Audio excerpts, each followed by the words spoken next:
I've always been open to the strange and paranormal, but recently I had an experience that was so bizarre, there's no doubt in my mind that it was real. I live in Big Rapids, Michigan. I have this friend Steve who loves to scour the internet for supernatural and conspiracy stuff. One day he came to my house all excited about something he found on Reddit. To me, that was already a red flag.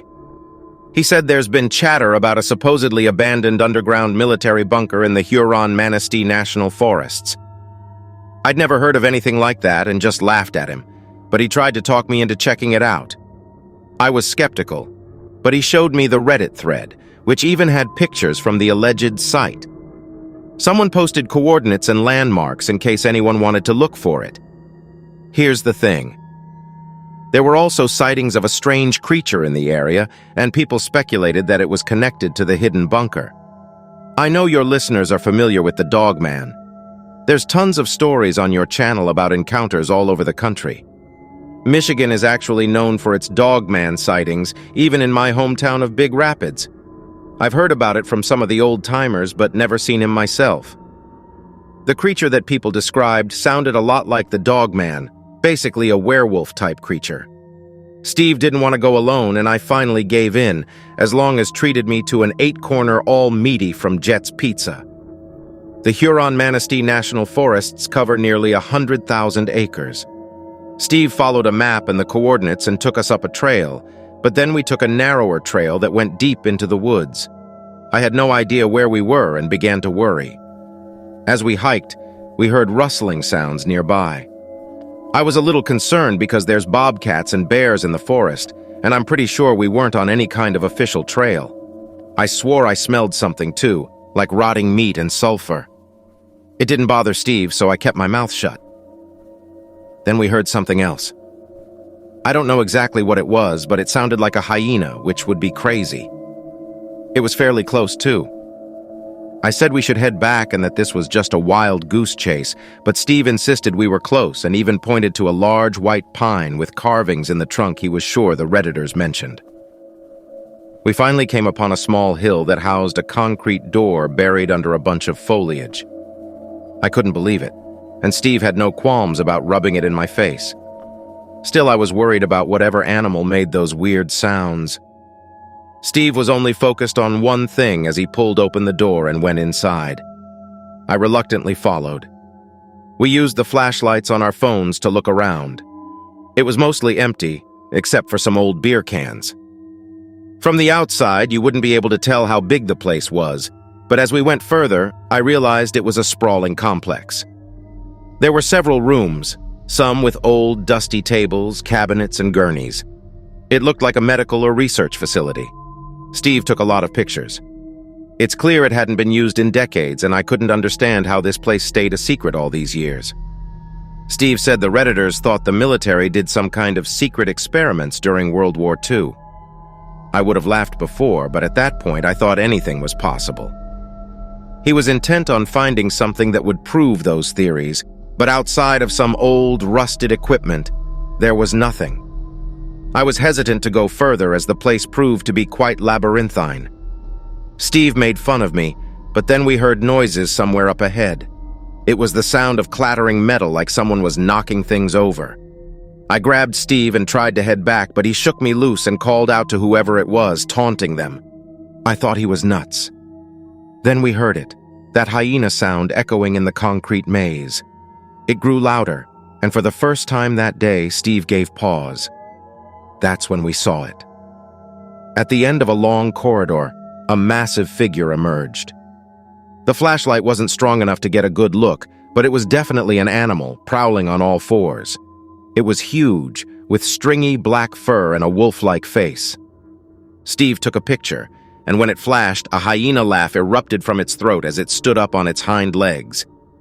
That's when we saw its upper body was actually human-like, with arms that put Dwayne "The Rock" Johnson to shame. This thing was huge, maybe 7 feet tall. Steve screamed and we both turned and ran. We heard the creature galloping behind us, closer and closer. We finally made it to the entrance, slammed the door shut, and kept going down the narrow trail. As we ran, we heard that hyena sound again and something in the bushes behind us. Who knows if it was the same creature from the bunker or another one. We finally made it to the main trail, but we kept going until we got to the car. Nothing followed us. We stood in silence for several minutes as we caught our breath. I had a hard time processing what had just happened, but Steve burst into a wide grin. He was excited about what we saw and that he had proof to prove those conspiracies. Then the color drained from his face as he searched for his phone with all the pictures. It was gone. He probably dropped it somewhere in the bunker or in the forest. I told him there's no way in hell we were going back. He got angry at me and demanded to know why I hadn't taken any pictures. All I could do was shrug. I got an earful from him as we got in the car and drove back. He kept his word, though, and I enjoyed the pizza from Jet's. Turns out I worked up an appetite after almost getting attacked by the dog man. A week later, Steve told me the Reddit thread had been deleted. He thought our encounter had something to do with it, like maybe the military was still watching the place. I thought it was for the better. No one should be snooping around there anyway.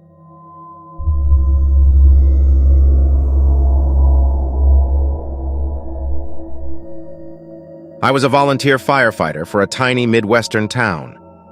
We would do fire safety demonstrations at our local schools and certain companies in town, but we very rarely had an emergency call. In fact, I only remember 3 fire calls in the town over my 15 years on the job. Fortunately, or maybe unfortunately, we were a suburb of a decently large city, so that kept us busy. We got a call in the middle of the week, about 11 o'clock at night, that there was a fire at the new town hall. Luckily, no one was inside at the time, and the only thing lost was the building. Our town had just approved the plans for a new town hall and had begun building only a month ago, so it wasn't finished yet. The lot for the new town hall wasn't exactly in town. There was a natural area with prairies and woods and such between downtown and the suburbs. The new town hall was built on a flat area that backed up to a marshland. It was either that, or they would have had to clear a bunch of trees in a wooded area. The marsh was small and flooded sometimes in the spring, but the water never got anywhere close to the spot they were building on. One of the consequences of the town hall being out there was that no one noticed it burning. There were no houses in the immediate area, but I heard there had been plans to clear the forest at some point and develop it. I doubt that plan is still in the works, though. The fire was called in by a young man driving home along the road. It couldn't have been more than 15 minutes from the time we got the call to when we arrived, but the building was completely destroyed already. We beat the sheriff there by a good 10 minutes. We got the fire out pretty quickly, considering. I'd estimate it had been burning for quite a while before we arrived. The only thing salvageable from the building was the cement slab. The sheriff wanted to start an investigation. None of the wilderness areas around the building suffered any damage. It was localized to the town hall. There was no gas or electricity to the building yet, and the workers had been using portable generators. They kept the generators locked up in their trailers overnight, so that didn't look like a likely cause of the fire. We assumed it was likely arson, but there wasn't anyone in town that had any reason to burn down the new town hall. The vote for the new town hall passed unanimously. The building had just begun construction, so all the records were still being stored at the old town hall, which rules out anyone trying to destroy documents. It was a very strange case. This was the type of thing that happened in the city, not our small town. But it gets even stranger. The kid who had called it in stayed there and waited for the sheriff.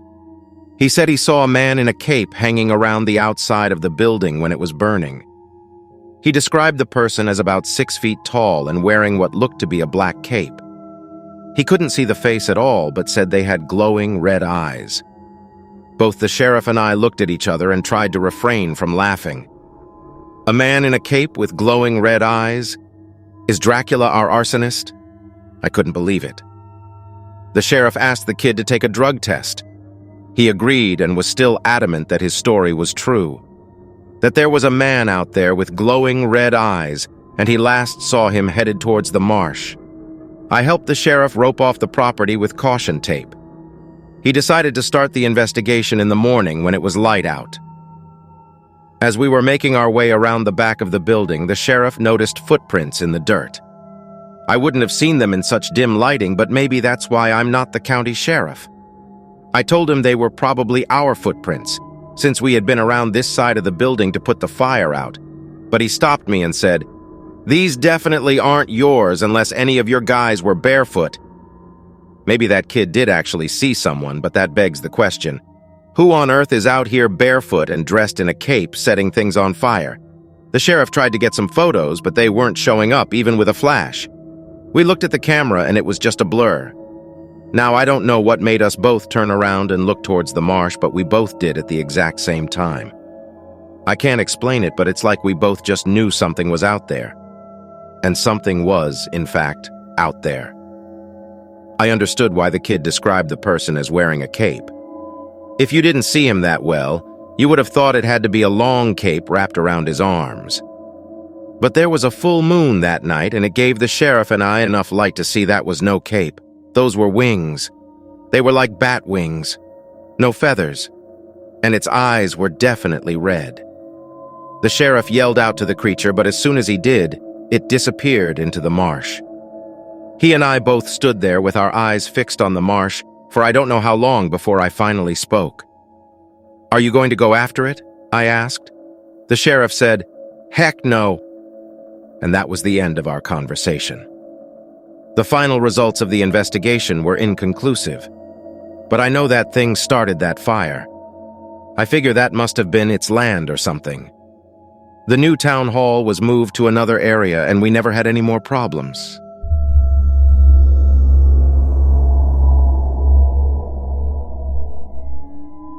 I was a park ranger at Yosemite National Park. Let me start off by saying we thought we were going to catch one. I mean, we almost caught one. I've been a ranger for 7 years and I've never experienced anything like this.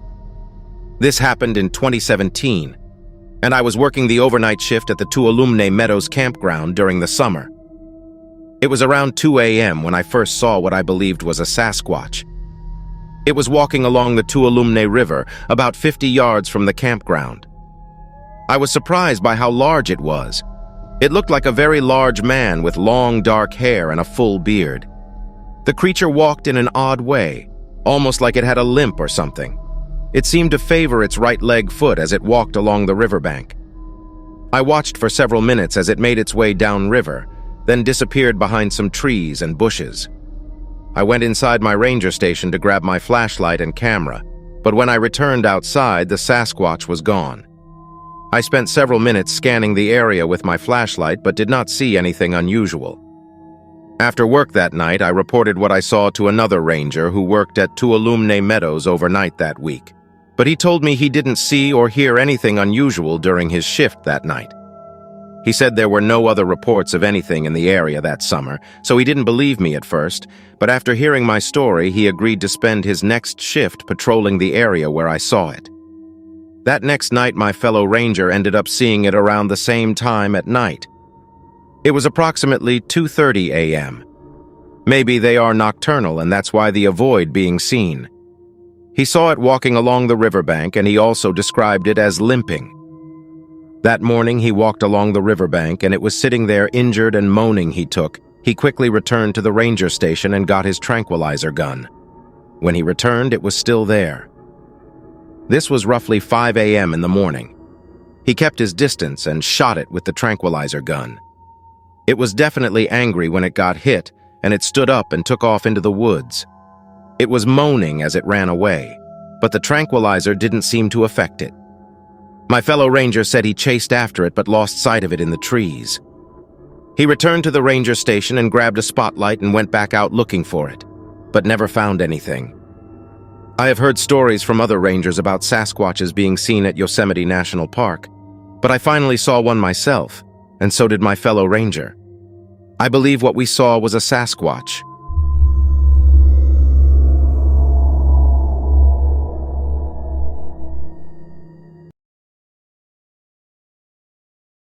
I had an experience a little over a year ago that I can only describe as unusual.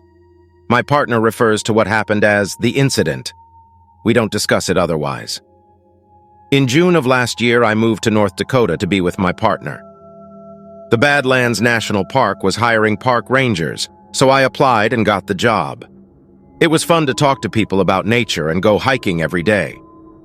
Towards the end of the season, the rangers were laid off in droves, and the stragglers were relegated to hosts at campsites and store managers. It was late fall. The number of campers was dwindling by the day. After locking up the camp store, I decided to do a quick hike and catch the sunset. After putting on my boots and knee brace, I had a bad fall off a bike earlier in the season, I found my way to a trail right outside the campsite. I wonder what my life would look like if I chose to get a beer or just go home. Most likely, I would not be writing to you today. This trail was my favorite in the park. The other rangers and I used to sneak up there with a few beers while watching the sunset. Even after many of my friends moved on, it was a favorite hike for me. Off the beaten path, a great view of the vista, and a few prairie dogs. But tonight, there were no animals. There was no breeze, no cars driving by, no nothing. Just silence. It was unsettling, but I told myself that the prairie dogs were hibernating and that the quiet would be ideal after a noisy few months. I was getting out of the base of the park and gaining elevation quickly. When I stopped to take a few breaths and stretch my knee, I noticed the smell. It was so many different scents, but they hit me all at once. Wet fur. Rank. Like something got killed and left out in the sun. And it smelled close. In a moment, I was on my knees as I gagged a few times. It passed. I took some deep breaths and poked around to see if I could find the remains of some poor animal. Not even a squirrel. Mustering some courage, I set off again, quicker than when I started. But even as I kept moving, the smell did not go away. I decided to shake it off. Just a little more walking and an easy scramble up a rock face. The fear would not get the best of me if I kept moving. That's what I told myself. As I reached the rock face, I began to move a little faster. My foot slipped on some loose gravel and my knee overextended. Pain shot through my ACL. I pressed my forehead to the rock face, gritting my teeth, closing my eyes, setting my jaw so I wouldn't tear up. Eyes still closed, I heard the breathing. It was a pattern I had never heard before, not that familiar pant of a Labrador or the snort of a bear. It was measured, perfectly controlled, perfectly symmetrical. I couldn't think. I had one instinct that propelled me to action: climb. Pain in my knee, terrified, my climb was more of a panicked scramble. Once I reached the top, I fell on my face into the dirt. My chest was heaving, my knees were in agony. It took several moments to catch my breath. I knew something was wrong when I began to taste metallic. I bit my tongue in my panic. I got down on my knees and prepared to spit off the side of the rock. It was right where I started to climb. It was tall, taller than any normal person. Its face was a bare animal skull with two large deer antlers affixed to the top of it. The legs were those of a deer and the body of a human man. The creature was completely emaciated, skin taut around its bones. The way I was kneeling and where it was standing, our faces were only a few feet away from each other. It was staring directly into my eyes. Its ribs expanded with its breathing. I couldn't move. The dread I was experiencing earlier in the hike was multiplied, but a morbid sense of curiosity grounded me to the spot. I think part of me was waiting for it to lunge at me, or float up the rocks and attack, or scream or roar or something. But it did not. Whatever it was, it stared. The breathing noises ceased for a moment. I looked again at its eyes.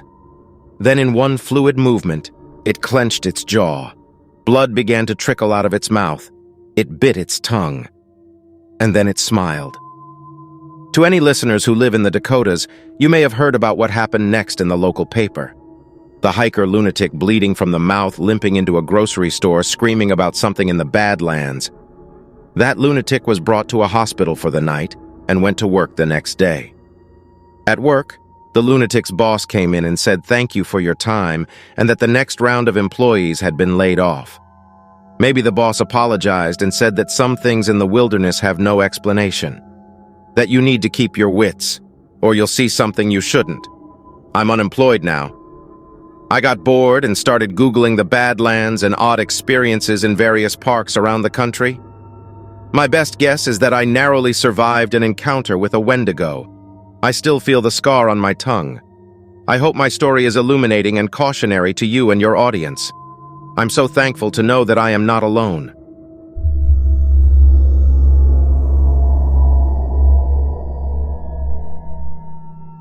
I had always lived in an urban city in New York, but after I graduated from college, I met someone who had strong ties to the South. When our relationship got serious, I was asked to consider moving down to Georgia. I was reluctant to do that because I had kind of a stereotypical view of Southerners. But I was smitten enough to say yes to the move.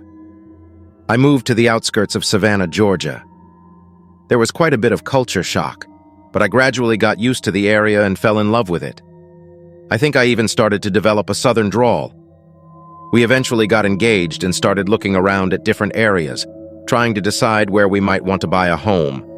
We wanted to stay pretty close to family. My fiance's family lived in a really old house. The history of the place was incredible. There was a lot of documented history about the house's old owners and the activity surrounding the house. There are a lot of tunnels underground in the area. They're pretty much blocked off now for the most part, though. But at one point, the house was a safe haven for slaves trying to flee from the South. The winter after I moved down there, my fiance's parents were going to go visit relatives in Switzerland for a couple weeks. They asked if we would house sit. We were glad to help out. A few nights in, we were just staying home having a quiet evening since it was cold and sleeting a little outside, which is rare for the area. We weren't used to the weather being that cold. We went upstairs to get cozy and had just gotten into bed when we heard a loud bang. It really startled us, but we figured it must be a door closing because of the wind. That was weird, though, because we were in the habit of keeping all the doors closed since it was a drafty house. We turned the lights on and went downstairs. We looked all around. When we got to the dining room, we could not believe what we saw. It's one of those fancy old formal dining rooms. The table in there was completely set with place settings. I mean, everything was laid out. Cloth napkins, the nice old china, the heirloom silver, everything. It was a 10-person table and everything looked perfect, like a dinner party was about to happen. But the thing is, that table is never set. Nobody uses that room except for a rare holiday now and then. The table is always empty except for a vase of artificial flowers in the middle. We started freaking out and looking around to see how someone could have gotten in. My fiancé tried to stay calm and decided to call the police. We were convinced there had to be an intruder hiding somewhere. We were waiting for the police and we went and checked the security system. It was still set. It would have gone off if a door or window was opened. When the police came, one officer did a search of every room in the house and one walked around the outside. There were no signs at all that anyone had come up to the house or got inside the house. The police had nothing to go on, and to be honest, I thought they were looking at us kind of weird. Anyway, they finally took off. We were just left there in disbelief trying to speculate what could possibly explain it. I never believed in ghosts, but I have no freaking idea what happened that night. It is really the strangest thing I have ever experienced. My fiancé actually called his parents since it was morning in Switzerland by then. His mom said the tableware was definitely not out before. She said she couldn't even remember the last time she had used the formal china. His parents were really worried that someone was hiding in the house. We assured them that the police had been very thorough and had checked everywhere. There wasn't much else we could do about it, so we thought we would just put everything away and try to get some sleep. But first, my fiancé got the Polaroid that his dad always kept in the kitchen and took a photo just to document the weirdness of the night. We got everything back in the cabinets and went back to bed. I kept hearing every little sound and it was hard to fall asleep, but eventually I did. When we came down the next morning, of course the first thing we did was look in the dining room. Thank God nothing was out of place. I saw the Polaroid picture laying there that we had forgotten about. I picked it up and looked at how crazy the table looked with all the china on it. Then in the corner of the photo I saw this blur, like how it looks if you try to take a picture of someone running by really fast. I looked at that corner of the room and there was nothing there to suggest any movement that would be picked up. For some reason, I just got chills running up and down my spine when I saw that. My fiancé agreed that there was no explanation for it at all. As far as I know, nothing else strange has ever happened in the house to the family. I don't understand why, on that one strange cold night, the spirits, or whatever, were inspired to freak us out like that. I really avoided that room after that.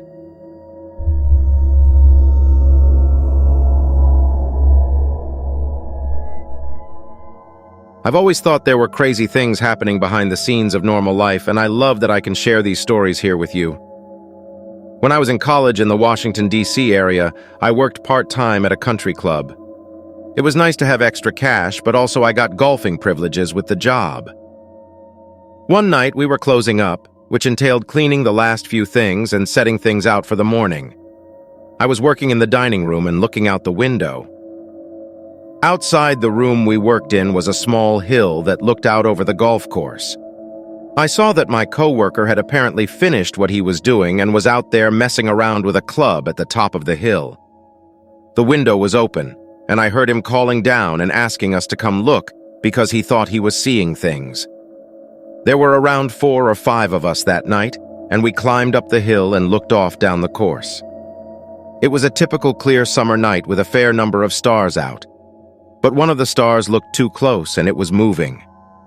At first we figured it must have been a plane, but it was changing directions in way too extreme of a fashion. It would hover and then dart all the way across our field of view.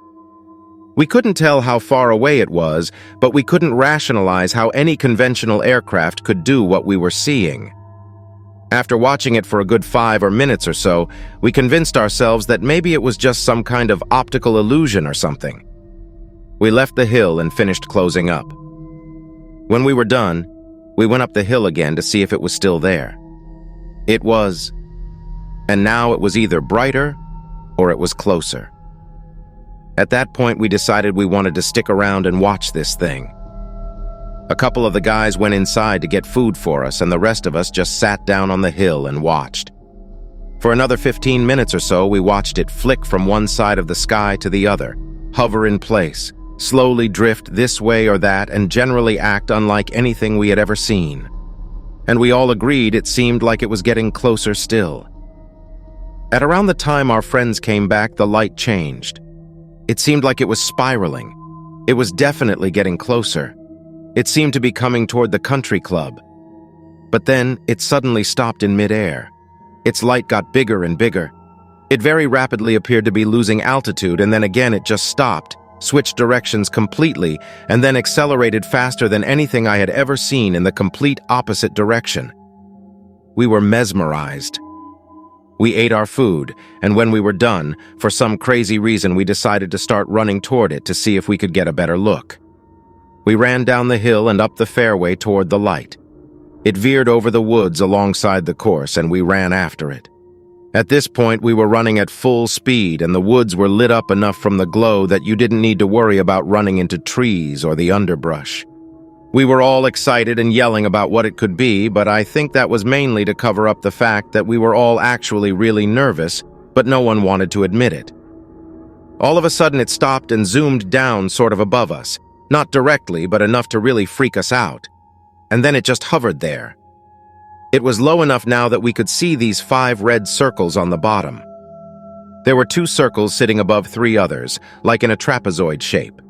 It was making a loud sort of thrusting sound. After it hovered there for a couple of minutes, the lights shut off and it went completely silent. We could still see the shape of where it was, like a pitch-black darkness above us. And then, after a few more minutes of just hovering there, it freaking zoomed off over the horizon with the 5 red lights at the rear. It flew like a rock from a slingshot. It was over the horizon in a few seconds. In the dark, it looked like a short, fat triangle. Then there was nothing. We were all gasping from running. While we were standing there trying to make sense of it, all of a sudden 2 fighter jets flew over at extremely low altitude, right over our heads. About 3 minutes later, we all saw multiple military jets and helicopters traveling in the direction the lights had disappeared. At that point, we all just kind of silently agreed to run back to the club. When we got back to the building, we agreed that whatever we saw, whether it was some kind of military test or something really weird, that we didn't really want anyone to know we had chased after it.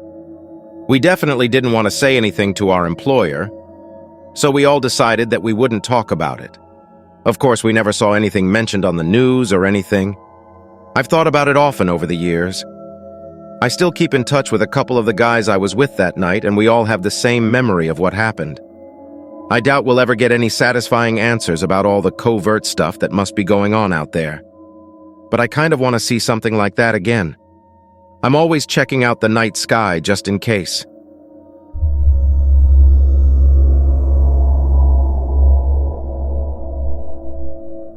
Served in the army and did a few tours overseas. Forgive me if I get some of the details wrong because we had a few drinks when he told me this story. He wouldn't tell me exactly where this happened, but I'm pretty sure it was somewhere in South America. I know he was down there a bunch. My cousin and I kind of lost touch over the last few years. He lives somewhere over in the Philippines now, and I think he does some type of internet marketing. Anyways, so my cousin tells me that one time when he was on a mission, and they killed this creature that was causing all kinds of issues. Apparently, it killed one of his fellow soldiers in the process. It literally shredded him to pieces. He never talks about this stuff unless he has quite a few drinks.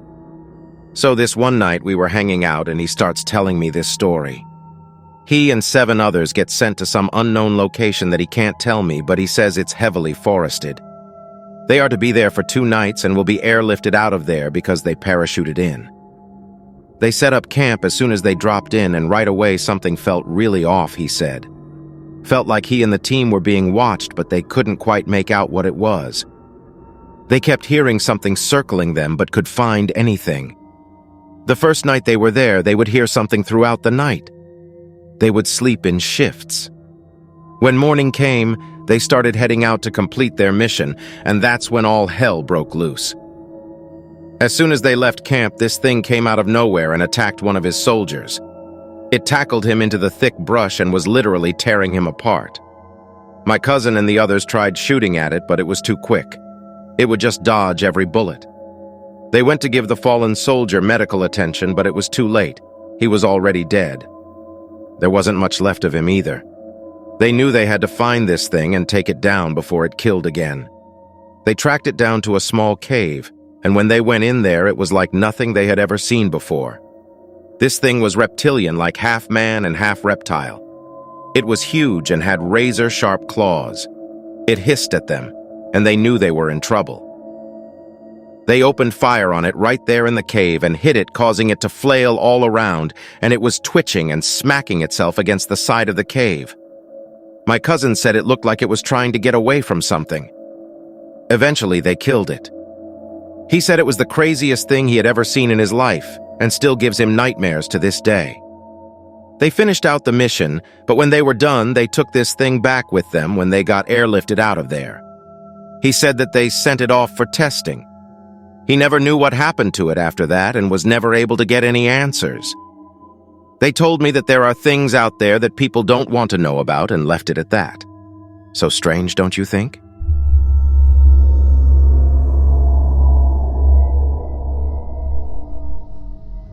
I've had an encounter that really has me puzzled, to say the least. Then, when leaving, I ran into another person that saw something even stranger. What's going on in these woods? The first encounter happened to me. I was hiking near a national park. It was a Sunday morning, and the day looked like it was going to be beautiful. I'm about 20 minutes into my hike, something caught my attention out of the corner of my eye. It was an unusual creature with short legs that I had never seen before. It was standing about 40 feet into the woods. At first, I thought it might be a bear or some other animal, but as I got closer, I noticed that this creature had bright reddish-brown fur, long arms, and a humanoid face complete with 2 eyes. It wasn't until later that I realized this might have been what some folks call Sasquatch. But I don't understand why it was so low to the ground. I'm not sure. I was scared, but also intrigued. I wanted to find out more about it. As I approached, it turned and quickly ran away into the woods. I followed it for a few minutes, hoping to catch up with it, but eventually lost sight of it as it disappeared into the trees. I don't know why I followed it. I just had this feeling like it wasn't dangerous.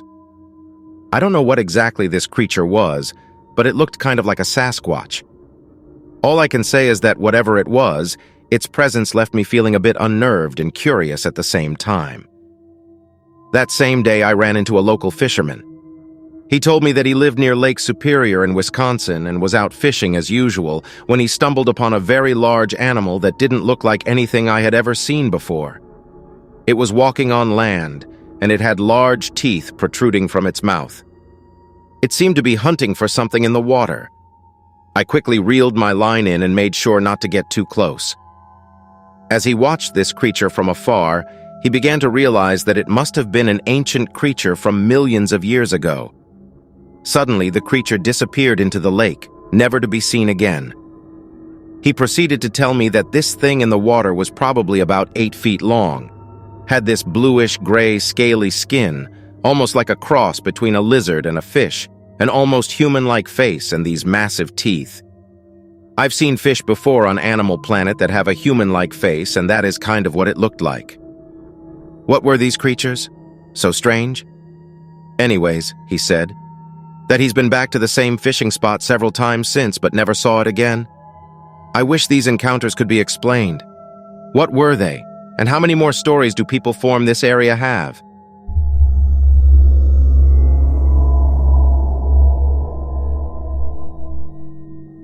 This is a hand-me-down story from my grandfather, Tim. While I was just a kid when this happened and don't remember it in full detail myself, I will never forget the Thanksgiving we all went to Grandpa Tim's for dinner and found him rattled, clothes torn, sitting on the porch and the turkey not even cooking yet at noon. Grandpa Tim lived right outside of Saginaw, Michigan, where stories of the Dog Man circulate regularly, but as kids we all just called it the Michigan Werewolf. Nobody that I knew at the time really believed in the thing. It was just a little bit of folklore and superstition that the grown-ups would talk about to scare us kids when the opportunity to do so came up.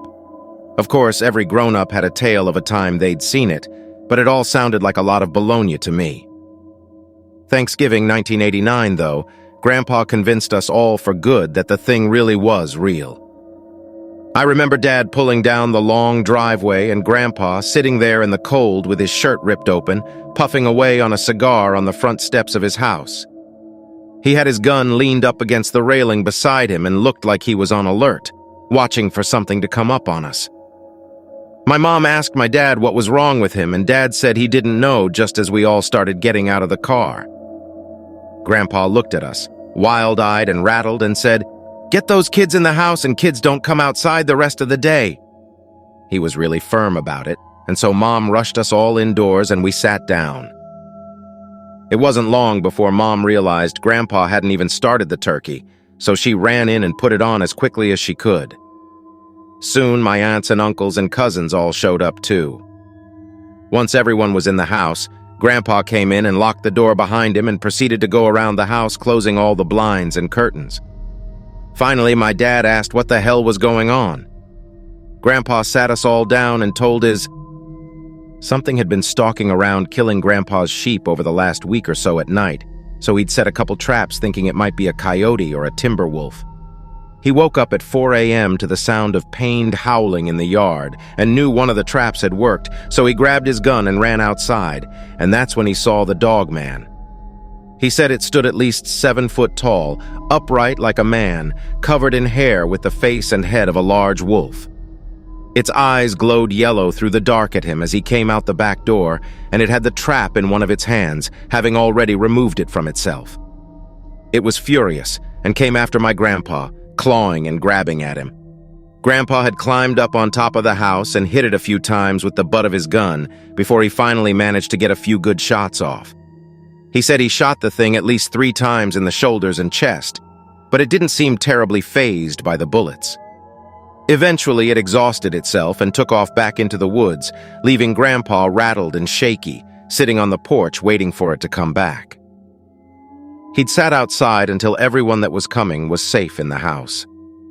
It was a late Thanksgiving dinner that year, and an odd one with us all piled inside. The adults kept asking Grandpa questions like they really didn't believe him, but I know my grandfather would have never lied about such a thing.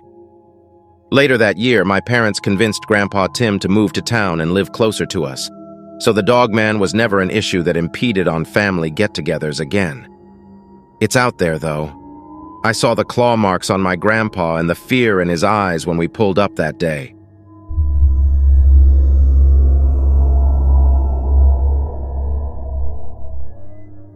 I don't know if I'll ever be able to truly get over the experience I've had, but I may as well share it to try and get some relief. Earlier this year, honestly towards the beginning, I saw some unexplainable stuff. More specifically, an unexplainable entity. I say entity because, truthfully, I don't know if there is any other way to describe what it was so out there. But I'll start at the beginning. During the winter months, my family and I stay at our lodge up in Nebraska with my grandparents. It's kind of peaceful there most years, and I was having a nice time during the first few days. It was a week where there wasn't a ridiculous amount of snow, the weather was kind of letting up, a generally positive atmosphere. Then one night, out of absolutely nowhere, I experienced one of the most terrifying moments of my life. My room in the lodge is at the top, in the attic. See, I've always loved having that room because there's this massive bay window that opens up, and when you climb out of it, you can actually sit on the roof, look at the stars. I did this all the time, so being on the roof was never intimidating for me or anything like that. So, on this night, I'm doing my normal nightly routine of getting ready for bed, sneaking a beer and sitting up on the roof for a little while. Everything is fine at first until I hear this crazy loud buzzing. Buzzing as in bugs. But during the winter there at least, there are hardly ever any bugs around. It's too cold, they don't want to be outside. I'm sitting there then, wondering where this sound could possibly be coming from. It's so intense that it sounds like it could be a swarm of some kind. I'm not someone who is particularly afraid of bugs, but with buzzing like that, anyone would be a bit creeped out. The rough bit was when I realized that the intensity of the buzzing was not a swarm, was not coming from a large group of bugs, but rather one large bug monster thing. Our cabin is in a complex of similar ones, all set up in a row. Each is built in a similar style, and so each has a roof. I heard a large slam sound on the roof next to mine. Slowly I turned, and I am still coming to terms with what I saw. Standing there on the roof next to mine was the source of the buzzing. It stood at probably 5 feet tall, the height of a middle schooler, but that didn't make it seem less intimidating. It looked human in its shape, its limbs. But those limbs were covered in what looked like feathers, fur, some kind of black material that was certainly not skin. It kept looking at me the whole time, making this noise, examining me. I was freaked. I wanted to scream, but I was also a bit frozen trying to process what it was that I was looking at. It had a face that was indescribable, almost as though it had no face at all. But what it did have were eyes. I see its eyes now, every time I'm scared, every time I have a nightmare. They were red, massive, and beady. They were also reflective. You could tell since the moon was kind of bouncing off of them. I wasn't quite sure what to do, how to react. So instead, I simply kept watching in hopes that it would eventually get bored and go away. But it didn't, was the thing. I don't know how long we sat out there, but I can tell you that I nearly froze to death with how cold it was getting. I didn't want to move, though. I couldn't, so for at least an hour we had our staring match. Then, like a miracle, it finally decided it was done looking at me. I had seen its wings laying against its body, nearly touching its feet with their length the whole time. I had wondered what they would look like outstretched or in flight, as scary as it was. I found that out when its wings became outstretched. The wingspan something absolutely sickening, certainly more than the length of the creature's body. It was odd, though, because unlike the rest of its features, the wings on it didn't look traditional insect-like. Instead, its wings were some impressive leather materials, certainly looking strong and not easily breakable. I wondered what the hell it was doing there, where it came from. But truthfully, I hope I never know. I watched it take flight, still making the sickening noise that makes me jump anytime there's so much as a butterfly around me. It flapped around in a circle a few times, and I didn't know if it was trying to tell me something or if it was simply trying to show off. When it was out of my field of vision, only then did I start climbing back inside. My hands and feet were totally numb, and I had a cold the following week from being out there for so long. For the rest of the night, I just stood there on the inside of the bay window looking out, simultaneously trying to catch another glimpse and hoping I never saw it again. All at once, I was disgusted, elated, curious, and confused. I never did end up seeing it again. I also have never sat up there again on the roof. I'm afraid that if I do, I'll call it back somehow. I don't know what it was, not really, so maybe you will. If nothing else, it certainly is one heck of a story.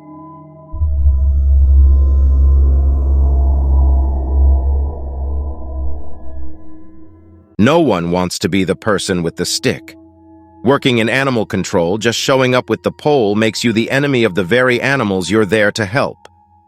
When a wild animal becomes a danger to itself or to a community, someone has to do the job. There's the responder who tracks the animal, the one who tries to calm it down, and then there's me. I'm the one with the stick. And I hate using it. You know the one, don't you? The pole with the noose-like collar hanging from one end. Did you know that they come in different sizes? There are small ones for kittens and puppies, larger ones for raccoons and opossum, larger ones yet for dogs and deer. If the animal's got a neck, we've got a noose that will fit it. Pretty morbid, huh? You can see why I didn't like my job at the time. As far as the animals were concerned, I was the hangman. I never hurt them, of course. I never lost any wildlife on the job. That was never enough to change how I felt. On the day that this story takes place, we were responding to a call about feral cats. Feral was the word the caller used to describe them. That wasn't our word. All we knew was that an abandoned house in a poor neighborhood had been overrun by strays. The cats were starting to terrorize the neighborhood, looting garbage bins and cornering small pets and children. Something had to be done. We knew right away that the job wasn't going to be easy. The cats weren't going to come calmly with their paws up. They were going to need the noose. That day may have been the first time I was actually thankful to be the person holding the other end of that instrument. We took a look at the house before going in. The foundation was weak, crumbling and cracking even on the outside of the home. The porch roof was slanted and sagging. We'd walked through worse. After reviewing our safety precautions, we thought nothing of it. We weren't going to let an old building stop us from doing our jobs. Caroline went in first, speaking in the soft voice that I'd seen tame a dozen stray dogs. Max was behind her with a metal cage under his arm. That left me in the back, pole slung over my shoulder and sorry written on my face. I didn't want to take all those cats back to the shelter. I knew the majority of them would be euthanized. If we'd arrived sooner, maybe that would have been the case. As it stood, the time it took us to respond to the call was too great. A different fate had already befallen the cats. There were immediate signs of a fight. Tufts of fur and small spatters of blood. Caroline spotted a claw laying on the floor, torn from its place on a cat's paw. It didn't seem like the cats had been killed. There had been a fight, and they'd abandoned the house. It made sense. Then something moved in the building. The sound of wood dragging across floorboards. A heavy thud. We asked if anyone else was inside. No answer. Max stayed in the first area to search for any cats that had stayed behind. Caroline and I went to investigate the sound. We found the entrance to the basement. The door was left ajar. Wide scratch marks lined the tile leading to the staircase. Caroline reminded me to have the pole ready. I didn't think to remind her that I was carrying the stick sized for cats. I followed her into the basement. We never had a hope of capturing the thing that made those scratches. The basement reeked of dust and urine. It was pungent enough to make me gag even before I reached the bottom stair.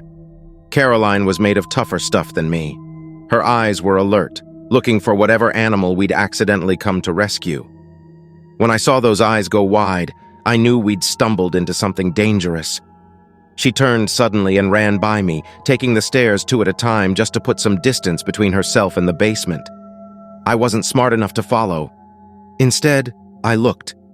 And I saw the creature that had scratched the floor.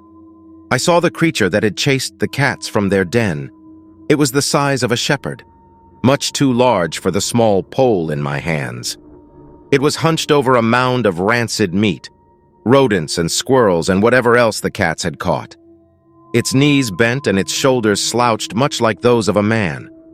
If the lighting had been any worse, maybe I would have mistaken the creature for a squatter. Maybe I would have called the police instead of fleeing like my friend. The basement was well lit. There was no mistaking the bizarre nature of the thing huddled in the corner. Humanoid in shape but covered in scales. Thick scales like an alligator's. Its teeth were long and pointed.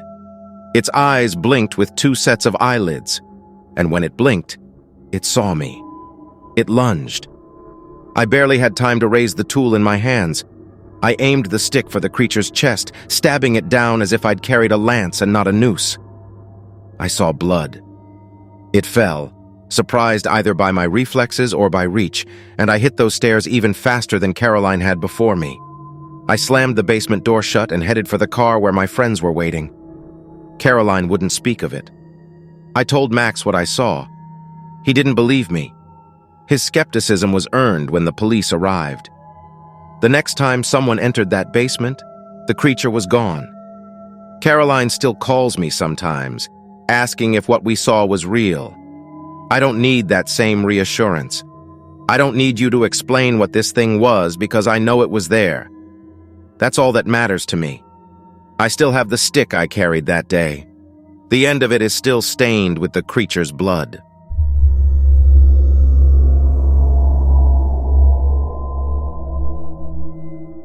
This happened on vacation.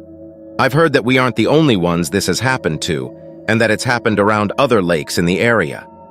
No one is really sure what is going on. We decided to vacation in British Columbia for a couple of weeks in the summer. I had always wanted to go.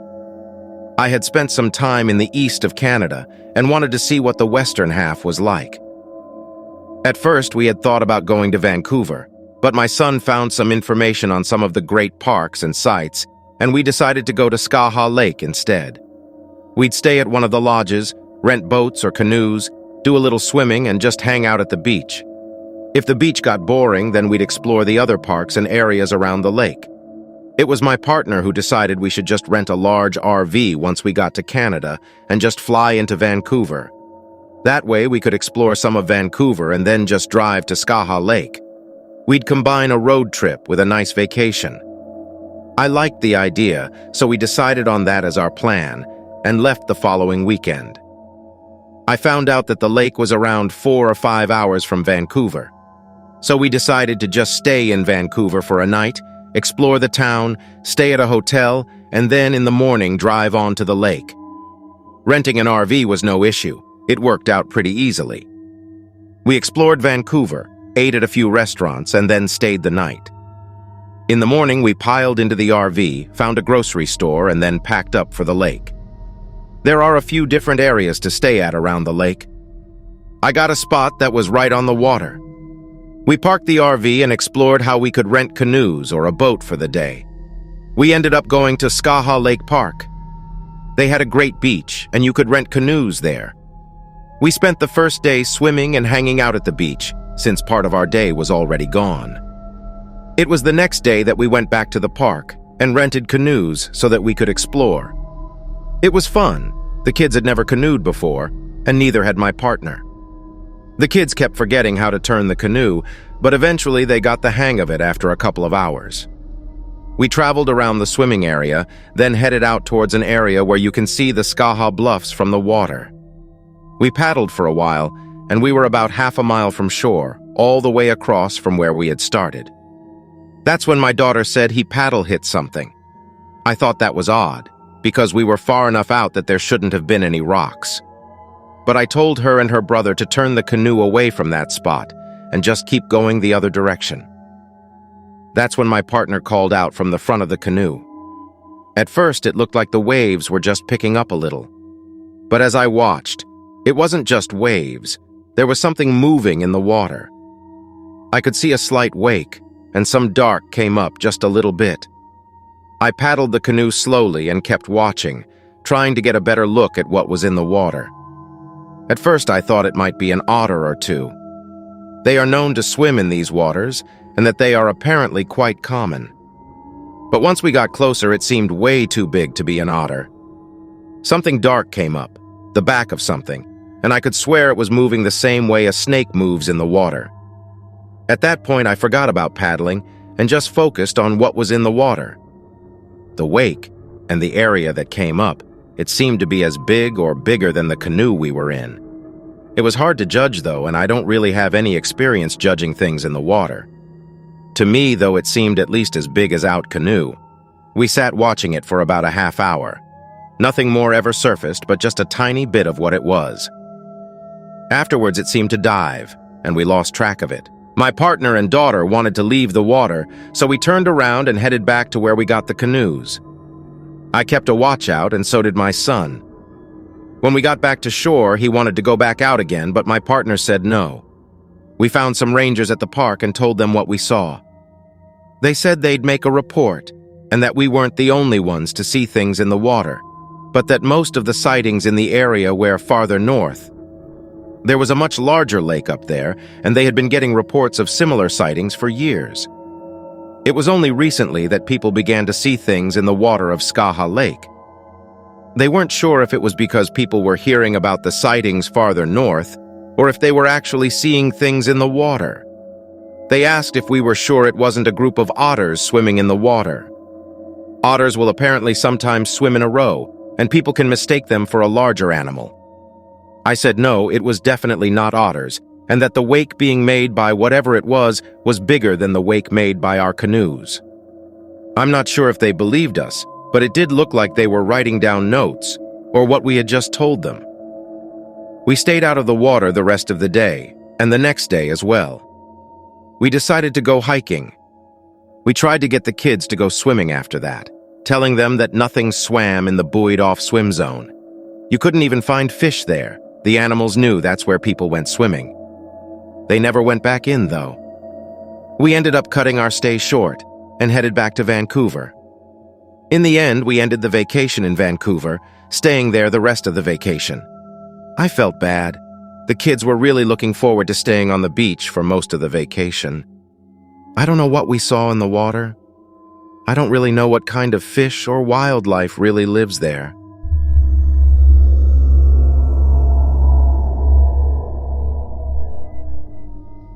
My uncle had been begging me to come and visit him in Washington for years. He wanted to take me hunting. My dad is a computer engineer. He's not exactly the outdoor type. I kept putting it off and putting it off.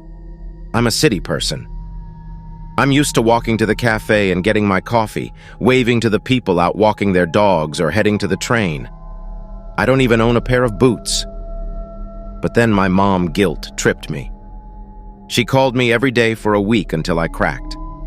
She told me how my cousin, my uncle's son, hadn't come to visit him once since moving away. So I said fine. I'll come visit and we go hunting and shoot some poor deer or whatever they hunt up there in the Washington boonies. I landed at the airport and got an Uber up to my uncle's. I thought it was a joke.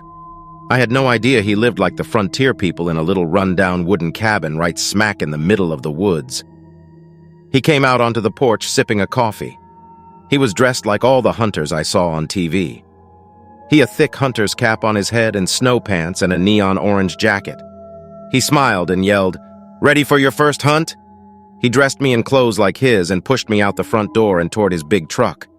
I left like the Michelin Man, wobbling through the crunchy leaves and dirt. We climbed in and he peeled out, kicking up all sorts of dust. He pointed out spots where he'd shot this or that buck or a bear and all this other stuff he probably had on his walls inside his little cabin. I was afraid to go back inside when we got back. Not really. After a while, with no warning, my uncle took a hard right turn in his truck and through a small gap in the trees. The road was so slim that branches were smacking the car and breaking off behind us. We drove on for a while. It got darker and darker as the forest got thicker. When I was about to ask him where the hell we were going, the trees opened to a clearing. He parked the truck and hopped out. I got out and followed him to the back of the truck. I wished I had stayed home and watched TV. I wasn't looking when he tossed a cold beer at me. It bounced off my stomach and plopped on the ground. He cracked his beer and drank. "Always helps to have a cold one," he said. I picked up my beer and drank too. It softened the sting of being out here in the middle of nowhere, freezing even with all the hunting clothes on. He gave me a quick and very confusing rifle tutorial, and before I knew it, I was following him toward a large ledge overlooking a valley or canyon or something. I was watching the rifle bounce on his back and wasn't paying attention because I bumped into him. His foot slid a little on the loose rocks toward the edge of the drop. "We're going down there," he said. I followed him to what I guess was a path. I wouldn't have seen it if it weren't for my uncle, let's put it that way. It was steep and I walked slow. I didn't realize until then I might have a fear of heights. My uncle led us down gradually, switch back after switch back. I zoned out and just marched like a good solider when suddenly my uncle stopped and put his hand on my chest. It was really jarring and woke my brain up from whatever walking fog I was in. "Look," he said, and pointed a little down and to our left. I couldn't see anything. We stayed there for another full minute, but it felt like 10, standing completely still and silent. He moved his rifle from his shoulder into his hands in front of him. That's the best way I can describe it. I'm not a gun guy. He motioned us forward. I was nervous now, seeing how quiet and serious my uncle was being, and seeing his finger hover near the trigger of his rifle wasn't helping. I heard a loud snap from somewhere behind the tree line. My uncle stopped and looked that way. He started walking really slow in that direction. After maybe 20 paces, something caught my eye. I still can't say if any of this happened or if my uncle had spiked my coffee or something. A few steps off the trail, I saw a giant, and I meant giant footprint. It was like a person's, but huge. Way too big to be a human. My uncle looked from the print to me, and then he undid the safety on his rifle. I felt sweat on my forehead and under my armpits, but it could have been from the thick layers of dumb hunting gear I was wearing. Without even thinking, I moved the rifle from my back into my hands. I undid the safety. I felt the trigger with my finger. The first time ever. My uncle put up a finger. I was so scared it seemed funny, like something from a war movie. I stopped. My uncle pointed into a cluster of trees. I strained my eyes. And then I saw them. Staring back at me were two large black eyes, and where the light caught were beads of red. It was staring straight at me. The eyes hovered what must have been at least 10 feet above the ground. My uncle lined up his rifle at those glowing eyes. And in a sudden burst, whatever it was, the giant beast lunged to its right. In a complete panic, I pulled the trigger on my gun. The shot was deafening. My uncle shoved me to the ground and came down beside me. We could hear whatever it was crashing away through the forest. A little later, as we walked in silence back to the truck, I could see my knuckles turning white from squeezing the gun as tight as I could. My uncle didn't say a word until we got back to the cabin. He said, "Thanks for visiting. Don't tell your mom."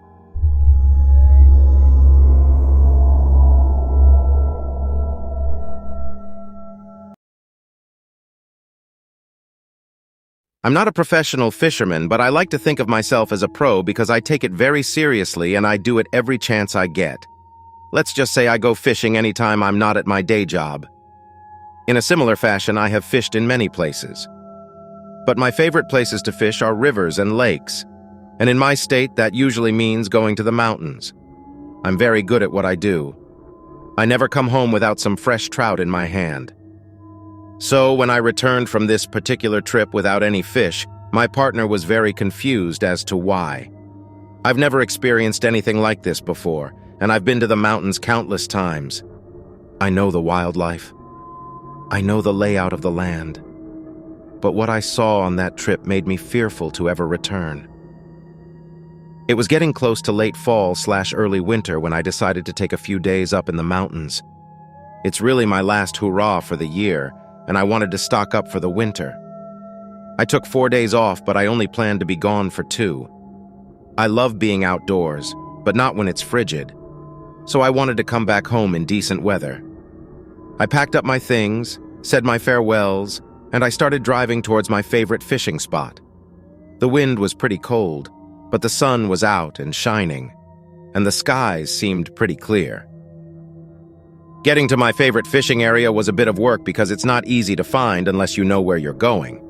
It's not much of a fork in the road, but it looks like it if you look hard enough. And I always take the less driven path to the left, the way you can't easily spot. I don't really take people to this spot. It was a secret fishing area that my dad would take me to, and I like to keep it private. Anyways, I take the left path on the fork in the road and I drive a ways until I see a small clearing and the river. I unload all my things, including my tent, and I get my hooks in the water as quickly as I can. Being up there usually gives me time to avoid thinking too much. So I usually watch the ripples in the water or I watch the sky change colors. I hadn't gotten a bite by the time the sky started changing pink. I was growing a little frustrated, but I knew I'd have the next day, especially that early morning, to catch something. I caught myself really looking at the trees for the rest of my time. They just looked really nice in the lighting. I'm kind of mad I hadn't really noticed them before. So anyways, I'm looking at the trees across the river from me. There's plenty of them to hide something like a deer or what have you, but the trees weren't very tall, especially not by the riverbed. A lot of trees had burnt down a few years prior, so there were areas that seemed to be a little more bare than nature intended. It seems like I'm babbling, but a lot of this is really important for you to understand. You see, I'm as skeptical about things as anyone. But what I saw wasn't a deer or bear. As I'm looking out towards the trees across the river, I can see between the trees, especially towards the tops of the smaller trees closest to me. But going back, it seemed to get more dense. And then a little beyond that, it was sparse again. There were holes, gaps between the dense trees. Anyways, I'm looking out, and I see something that looks low to the ground. It's in the sparse area several feet from the river. But there's a lot more trees in front of it than I realize.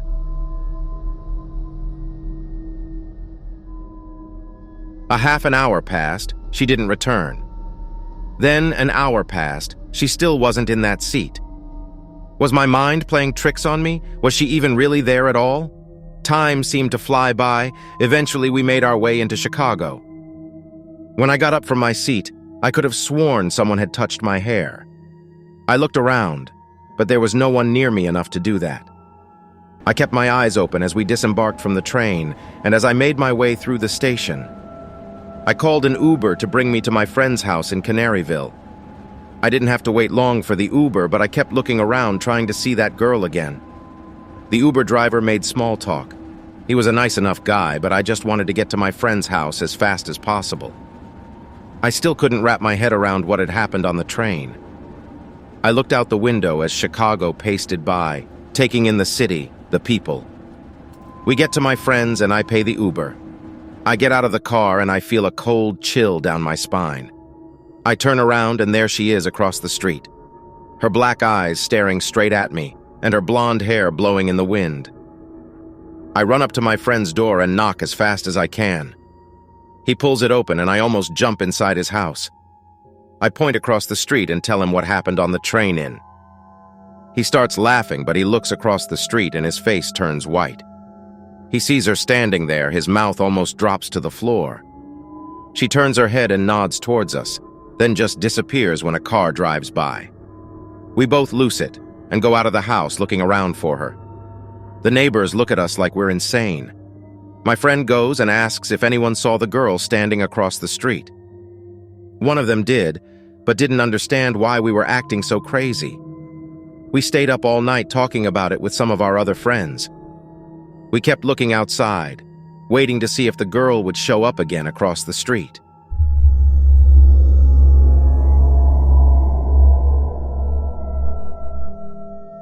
I never believed in weird or strange stories before.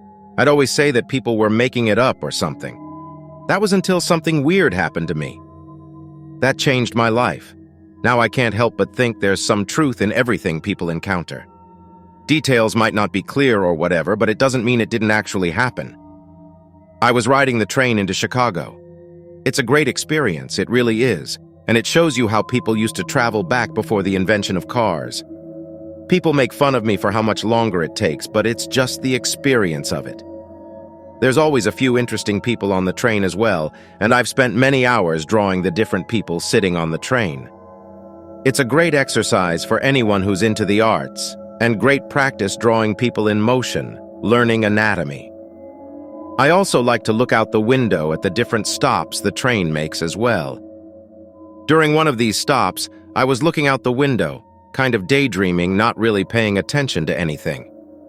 Something or someone moved and caught my eye, and I turned my head and see this girl. She was alone, no one standing around her, her back turned to me, with long blonde hair that almost reached the small of her back. I didn't really think anything of it, and the train eventually went on its way. I began doodling, not really drawing anything, just making shapes and scribbles. 2 stops later, I swear I see the same girl. Long blonde hair, arms wrapped around a book held to her chest, standing alone. This time she turns her head slowly and looks right at me. Her eyes are solid black, shiny, almost like precious stones. Her face was expressionless. She just stared at me until the train started up again. I thought maybe I didn't get enough sleep. Maybe I saw it wrong. Or I was just imagining it because I had been daydreaming on and off. Like when you get super bored sometimes, and you swear you saw something this way. Or you picked up something from the store, but you actually didn't. I just kept telling myself that until we made the next stop. She was there again. This time people were walking past her, but it seemed like they didn't notice she was there. She looked right at me, eyes big and black, but it almost seemed like she was looking through me. This time she got on the train. I panicked a little, dropping my pencil, my hand shaking a little. I bent down to get my pencil from the floor, then just waited. Something told me she'd end up in my train car. I sat in my seat waiting, sweating, my hand shaking every time I tried to draw. I'd look around from time to time, but I didn't see the girl. I just stared out the window, trying to take my mind off of what I had seen. I started to calm myself down a bit. An hour went by without me really noticing. I don't know why, but I began to look around at the people sitting around me. Far off at the opposite end from where I was sitting, I saw the top of a blonde head. The hair looked like it was straight. It looked like it could be the girl I had seen at the other stops with the black eyes. I closed my sketchbook, slid the pen in the metal rings that bound it, and just started tapping my foot. Panic began to swell up inside me. Looking out the window wasn't working anymore, so I got up to find a restroom. When I walked back to my seat, she wasn't there anymore. The blonde head wasn't in the seat I saw her in.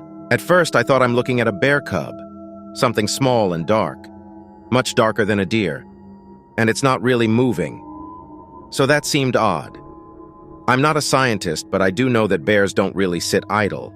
They move, especially little cubs. They've got places to be. So the longer I'm looking at this dark, hairy mass, the more I'm starting to wonder what it's doing.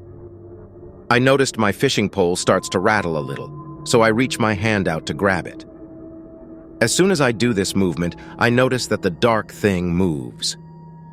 So my reflexes caused me to look back up towards it. The thing was much closer now. Standing in front of the dense area that was hiding it before, as I said, the trees in front of the dense area were pretty short. So, when this thing moved forward, I could see that it was much larger than I thought. It seemed to be standing on its hind legs, but it was crouching down to meet the tops of the smaller trees. The only reason I know this is because I could see what appeared to be fingers wrapping over the tops of its knees. Aspen trees don't have much to them, especially not near the base. So even though the thing thought it was hiding, I could see lots more than it must have thought. What really freaked me out were the eyes looking at me from atop that small tree. They were dark, just like the hair on it, but they seemed much more deep, like they were curious. It didn't seem threatening at first. So I tried to walk closer to the river without looking away. But as soon as I stepped closer, it stood up straight and disappeared back into the dense trees behind it. That thing towered over the juvenile aspen. If I had to guess, I'd say the aspen was around 4, 5 tall. And this thing was nearly twice the size, but it glides into the trees with ease, like it was used to being hidden away despite how big it was. I know it sounds crazy, but whatever it was looked more human than beast, especially in those eyes.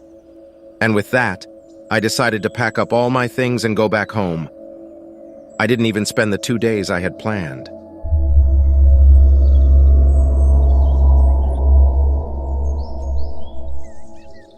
My dad was military, so we moved around a lot. Like, a lot. It seemed every 4 years we were getting stationed in another state. We had just been stationed in Colorado Springs, and I was seriously excited. I had missed the snow after being in Texas for the last 4 years. The house that my parents rented for us seemed pretty nice. It was really big, had more than enough rooms, and it even had an awesome basement. I was really excited about the basement. Having a room that was underground and pretty much soundproof from the outside seemed perfect. We had only been there a couple of weeks, and we were all settling in quickly. We were so used to the moving that it no longer was a big deal. I had just finished setting up my drums in the basement and was about to get the amp for my guitar plugged in, and everything would be perfect. Things were coming along nicely, and I was very happy that my parents were letting me make this area mine. I hadn't been able to really play in a while. I sat back on the couch that they bought for me and strummed a little, testing the sound and ensuring I had it all tuned and the amp keyed up right. Suddenly, the room got colder. It didn't really faze me, though. This wasn't my first rodeo with a cold state. I leaned back, closed my eyes, and played my favorite song by memory. Having my own musical space away from my little brother was honestly perfect. No one to touch my stuff or mess with my settings. The peaceful feeling didn't last long, though. I was just hitting the second bridge when I heard it. It sounded like nails on a chalkboard and gave me goosebumps. I hate that sound. I opened my eyes and looked around wildly, trying to understand where it was coming from. That's when the lights started flickering. But I mean, this house was pretty old, so maybe the wiring was janky. I decided to head upstairs. Maybe my parents could contact the landlord and have someone come check out the wiring for us. I had made it about halfway up the stairs when the door slammed shut. I stopped in my tracks and stared at the door. What on earth was going on? I ran up the last of the stairs and tried to open the door. It wouldn't budge. Panic was taking over and I started banging on it. I was legitimately terrified. I screamed for my mom and dad, even my brother. But no one was responding. I started trying to rationalize what was happening. If no one was answering, maybe they were playing a prank on me. Using this logic, I calmed down and went back down the stairs.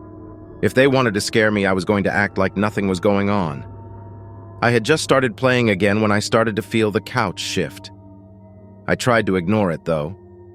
I was trying to keep my cool. I didn't need to panic when I was stuck in a room and couldn't escape. But soon the movements got harsher. It was definitely jerking around.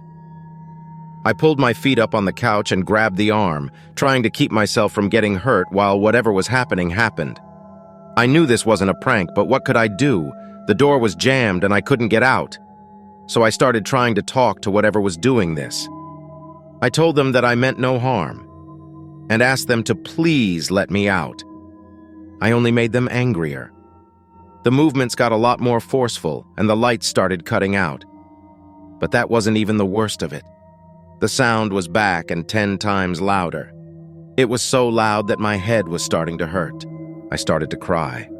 I was officially terrified and didn't know how to get this to stop. The lights started to stay off for longer periods.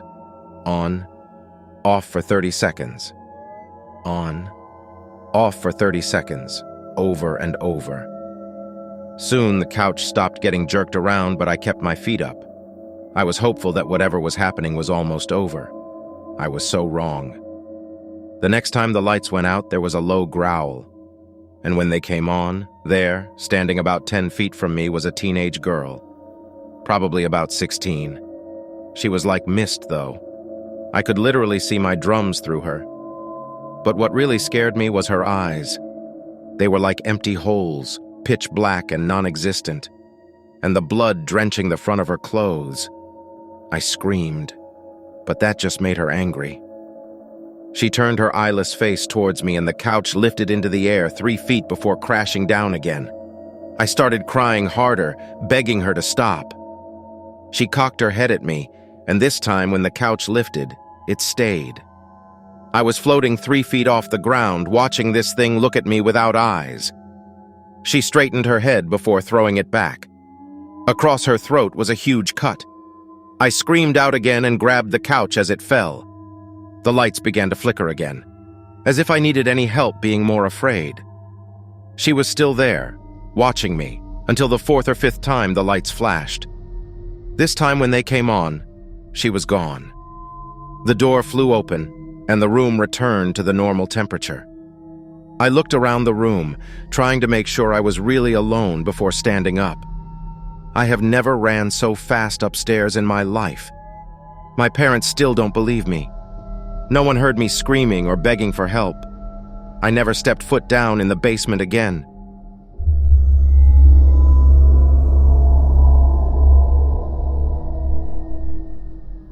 My partner planned a special trip for just the two of us. We drove through the high desert and snow, all sorts of weird weather, to Zion National Park. The park is only part of the area. There's cliffs and canyons all around for miles. Some people come to do the tourist thing, and some come to hike the hardcore trails. My partner showed me pictures of all the trails and the hikes we could do. I told her whichever trail she wanted to hike was fine with me. So of course she picked the most intense hike there was. The trail app said it was about 9 hours in total. 9 hours of hiking seemed insane to me, but what do I know? We got up early before the sunrise, packed some snacks and water, and headed out. To get to the trail, we had to drive about an hour and a half into the desert and then turn up into the canyons. The cliffs were all these strange alien colors. We parked in some cactus field. That is really the only way I can describe it. I didn't even see the trail marker. My partner had to point it out to me. She led and I followed. The trail was mostly flat and easy, so I thought the hike would just be a really long walk. I couldn't have been more wrong. After walking for 30 minutes or so, I started sweating. The sun was up now. It was getting hotter every minute. I had to stop for some water, and my partner said, "We're not even on the trail yet." I kept my mouth shut. We walked and walked, but now we were going down and there was some shade, so it helped a little. It was quiet. Very quiet. I didn't hear insects or birds or anything. Just the crunch of dirt and rocks. I was getting antsy and felt myself getting annoyed. I saw what looked like ripples move on the wall of the canyon. It looked like the reflection you see of water. But the river was still like a mile below. And then my partner stopped walking. She pushed through some thorny bushes and looked straight down. I couldn't believe this was the trail. I asked if there were any snakes or bobcats or anything. I felt like a chicken, but I was trying to turn back. She just started climbing down. I looked at the canyon walls. I wasn't sure if I was seeing things. Heat exposure or whatever they call it. I stood there and watched her go down the steep ass trail. She knew what she was doing.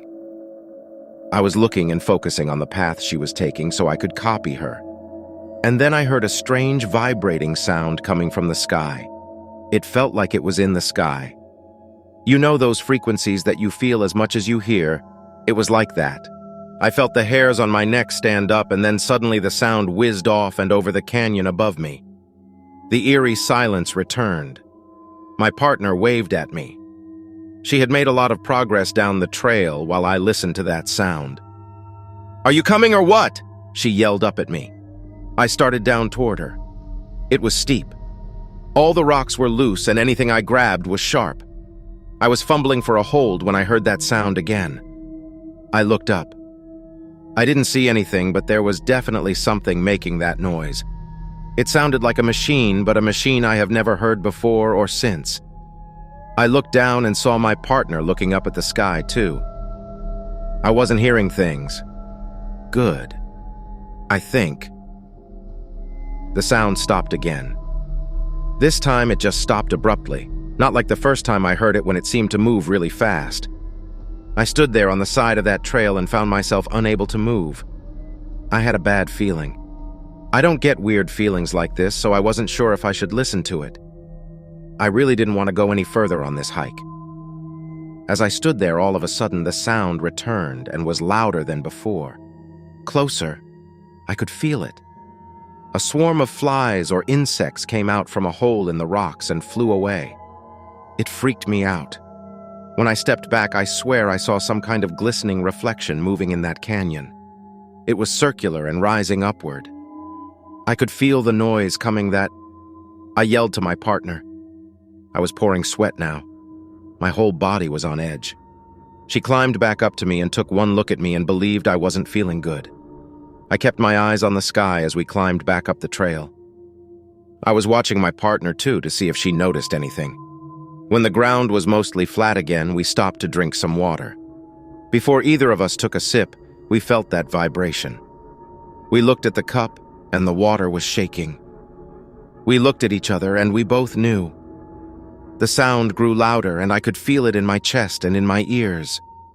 We felt wind coming at us as something, and yeah, I know this sounds insane, something invisible rose from the canyon. I could see that strange reflection again. Something was there. My partner took my hand. We watched as it rose slowly and hovered above the canyon. It just hummed that frequency. Then a pop of the air and that sound and feeling were gone. It disappeared. My partner has been obsessed ever since. She has friends online and they talk about these kinds of sightings.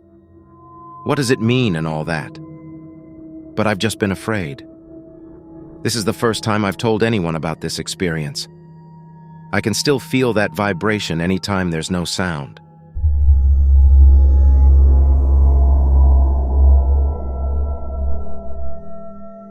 I wish I had answers for the things that had happened to us on our farm, but I don't.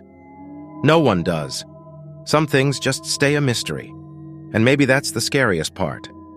The not knowing. We had been living on the farm for generations. It was a family farm. But for whatever reason, unless my parents and grandparents didn't talk about it, the activity started up when I was already in my 30s. When you're raised on a farm, you have your own alarm clock built into your body, it seems. We'd get up as early as 4, but no later than 6. We'd be so tired from work the previous day that we'd fall asleep before nightfall. I really liked farm life. My siblings didn't. So I inherited our old farmhouse. In a way, I never really left it because I was the youngest of us all. So before I knew it, my parents had passed on and I was able to keep it. The house and the land and the animals. At the time, I wasn't married or anything. So I had a few of my friends live on the farm with me. They grew up in our small area and I had gone to school with them. They weren't married either. So what better things did we have to do? We didn't have any restrictions or obligations to anyone. We could just live a peaceful life. And we did for a while. We had all sorts of animals. We had a couple of horses, Valentina and Katie. We had some chickens, some goats and pigs. And we had plenty of cows. Of course, we had been used to predators getting to our livestock every now and then. Once we had to hunt down a bear who kept coming to the farm to take our pigs. Our pig pen was down and out towards the foothills. It was easy for the bear. But we did have to put the bear down. And we found the pig still in its stomach. But with this all said, I think I know when my animals are being picked off by something like a bear and not by something that we can't identify to this day. The first time it happened, there had been a mess in the chicken coop. It wasn't terribly late, so a few of us were still settling down from the day. We heard some squawking and commotion, so we thought it was the bear. We hadn't found him yet. When we ran out to the coop, whatever it was had gone. But it left a mess of feathers and chicken corpses all over the place. The first and strangest thing about the events that we had noticed was that the bodies had been left. If this was an animal predator, they would have taken the entire body of the chicken to eat. But they didn't. They killed the chickens but left their remains. It didn't make sense. And when we got closer, things made less sense. The chicken corpses didn't appear to have any wounds or claw marks. Well, not at first. When we couldn't figure out what had happened to the chickens, we thought that they could have possibly died from some sort of disease. That wouldn't have explained the commotion or the loose feathers everywhere, but it seemed more reasonable than a bear talking the chickens out of the coop, killing them by an unknown means, and leaving their bodies. So I called my animal doctor friend who helps me when my animals are sick. They said that they'd be down the following afternoon. When they came to inspect the chickens, they were in shock too. They said that all the blood had been drained, and that there were 2 small puncture wounds that were hidden under the feathers. The chickens weren't sick, but something strange had happened to them. The doctor couldn't help us figure it out, though. So, for a few nights, we took turns keeping an eye on the chicken coop. Nothing happened during this time, so we figured whatever had caused the death of the several chickens must have moved on. We got back to our daily lives. Several months had passed. We were starting to get back into the warmer weather when one of our cows collapsed at midday. We weren't sure if it was dehydration, an illness, or something else. And at the time, I hadn't even thought about the incident with the chickens. But my doctor friend came out again and realized that the cow had a very low blood count. And that's when more puncture wounds were found. This time, on the cow. Eventually, it moved on to the other animals. We couldn't seem to stop it. And some of our animals eventually started losing square sections of their skin. I'm not sure if this was done by the same culprit, but it was really taking a toll on all of us at the farm. At this point, we knew something was picking off our livestock, but we didn't know what or how to prevent it. We'd stay up late watching for any sign of what might be doing it. We once thought we spotted something, but it turned out it was nothing more than a mangy coyote looking for rabbits. Whatever it was, it seemed like it was very intelligent. It was as if it knew when we were watching because we never did see the culprit. Many more of our animals did die, but eventually the killings stopped. Like is said, my parents and grandparents never experienced anything like this. And if they did, they certainly didn't talk about it. I'm not sure if the creature is an animal or person or something else. I'm not sure if it hunts areas in cycles or if it gets tired of certain areas and leaves. Who knows? Maybe the one terrorizing our farm died. But whatever it was, it hasn't returned.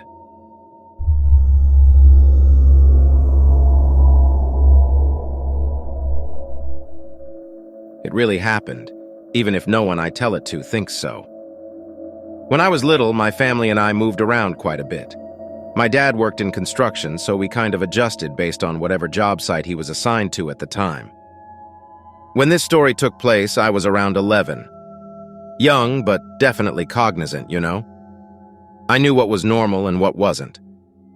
We moved into this little apartment building a little ways outside of Chicago, and if nothing else, the place was definitely run down. I didn't mind really because I was a kid, but it was annoying to hear my folks arguing all the time. Since I was an only child, I had to get sort of creative when it came time to play. I came up with these intricate stories with my toys and found this little crawl space attached to my room to play in when I wanted to feel hidden. So about that crawl space, as I said, I kept a lot of my stuff in there, so I usually left the door open. It would get stuck sometimes, and Lord knows I didn't want to accidentally trap myself in a tight space. After we lived there for a few weeks, I began to vaguely notice things in my room would be out of place. My toys would be in totally different spots. My bed would be unmade even if I was sure I made it. My books would be open even if I hadn't touched them in a while. At the time, I assumed that it was due to my parents, my mom coming in to clean things up and moving all my stuff around in the process. But the thing was, my parents started commenting about it too. There was this one day, for instance, when my dad had to stay at work a little later than usual and I was home alone for a few hours after school. This happened every once in a while and wasn't really out of the ordinary. Like normal, I hung out in my room playing with my stuff. Next thing I knew, my dad comes home screaming at me to come downstairs. Turns out, I kid you not, our dishwasher was open and there were plates, cups, utensils everywhere. At least half the load was thrown all around the room, all scattered. My dad, he thought I did it. In fact, he was sure, and he was angry. Obviously, though, I wouldn't have done that. He had to spend nearly the entire rest of the night picking up pieces of broken glass from the floor. I felt awful. Anyway, a few days after this happened, stuff gets even weirder somehow. My mom wakes up with these massive bruises on her arms, like some serious, scary movie activity. My dad is freaking out because not only is she all bruised up, but more and more random objects around the house start going missing, including his work laptop. So then, this one day, my dad kind of has a freak out. I remember sitting in my room and just minding my own business when all of a sudden my dad swung open the door and just barged in. He didn't say anything to me, or yell really, but he was tearing my room apart. Eventually, after the fact, I hurtfully realized that it was because he seriously thought I had stolen the stuff and hid it somewhere in my room. He keeps throwing stuff around, looking, and then the crawl space kind of catches his eye. That is when the freakiest thing happened. As soon as my dad starts to walk up towards the crawl space to check out what's inside, the door slams open. Let me be clear, there is no draft in my room. I had some tiny windows that I always kept shut because there weren't screens and bugs freak me out. So in no way was there any kind of natural rhyme or reason for why my door randomly snapped closed the way it did. This didn't just scare the heck out of me either. My dad screamed like a little girl. So we both just kind of sit there in silence for a second, absorbing the situation. Then my dad decides enough is enough. He walks over to the crawl space door and starts tugging at it anyway. Watching this all happen from my bed, it was interesting. Like I had a bird's eye view of what was happening. That's how I saw what was about to happen next without even trying. I watch him tugging at the door, yeah. But then my bookshelf that's faced towards he and the crawl space starts going crazy, like there's an earthquake or something. A book flies off, just one, and that's enough to make me scream bloody murder. My dad, luckily quick, noticed me yelling and noticed the bookshelf in enough time to jump the hell out of the way. Good thing he did too, since directly afterwards all of the contents of the shelf began to fall with the large wooden structure. So my dad reassessed the situation. Obviously I didn't do that, and obviously that wasn't natural, and he later apologized profusely about the whole thing without ever being specific as to what he meant. "I'm sorry I was acting strange, and I didn't mean to blame you for what was going on," type stuff. He never directly used the word ghost, but they say kids sense these things. I was a kid, and I definitely sensed something or other. We ended up moving out of that place about a month after the bookshelf incident. For that last month, things kept being strange, but nothing happened. Since then, I haven't felt or seen anything like it.